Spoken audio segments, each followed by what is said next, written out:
રાજ્યના પોલીસ વડા વિકાસ સહાય દ્વારા 100 કલાકમાં સમગ્ર રાજ્યના કુખ્યાત અસામાજિક તત્વોની યાદી તૈયાર કરી જરૂરી કાર્યવાહીના આદેશ બાદ શીતલ ચાર રસ્તા પાસે સજ્જુનાભાઈ આરીફ કોઠારીની ગેરકાયદે રહેલા દબાણો પર પોલીસે બુલડોઝર ચલાવ્યું.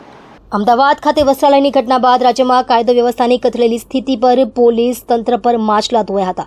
આ સ્થિતિ વચ્ચે રાજ્યના પોલીસ વડા વિકાસ સહાય દ્વારા 100 કલાકમાં સમગ્ર રાજ્યના કુખ્યાત અસામાજિક તત્વોની યાદી તૈયાર કરી જરૂરી પગલાં ભરવાનો આદેશ ફરમાવવામાં આવ્યો છે. વિકાસ સહાયની લાલ આંખને પગલે સફાળી જાગેલી સુરત પોલીસ દ્વારા લુખ્ખા ટપોરીઓ પર કાયદેસરની કાર્યવાહીની સાથે સરકારી જમીન પર રહેલા દબાણો દૂર કરવામાં આવી રહ્યા છે. આજે રાંદેર પોલીસ અને મનપા દ્વારા શીતલ ચાર રસ્તા પાસે સજ્જુનાભાઈ આરીફ કોઠારીના ગેરકાયદે રહેલ દબાણો પર પોલીસે બુલડોઝર ચલાવ્યું હતું. 22 જેટલા ગુનાઓ આરીફ સામે નોંધાયા છે. જુગાર, રાયોટિંગ, મારામારી સહિતના ગુનાઓ તેના પર નોંધાયા હતા. સજ્જુને લાજપોર જેલની બહારથી ભગાડવામાં પણ આરીફનો જ હાથ હતો. ચાલો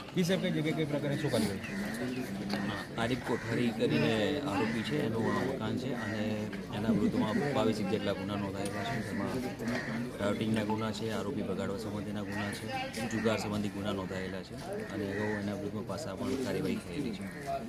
એસએફસી દ્વારા આજે એનું જે મકાન આવેલું છે એ વેરીફાઈ કરતાં સરકારી જગ્યામાં હોવાનું એમને જણાયેલું. જે આધારે એ સરકારી જગ્યામાં દબાણ હોય એ દૂર કરવા માટે કાર્યવાહી હતી. તેમાં ઝોન 5 વિસ્તારના પોલીસના માણસો તથા એસઓજીના પોલીસના માણસો ફાળવવામાં આવેલા છે અને કાર્યવાહી તેમાં ચાલે. કેટલું મોટું બાંધકામ કર્યું છે? 2 માળનું મકાન બનાવેલું છે અને દબાણ દૂર કરવાની કાર્યવાહી ચાલે.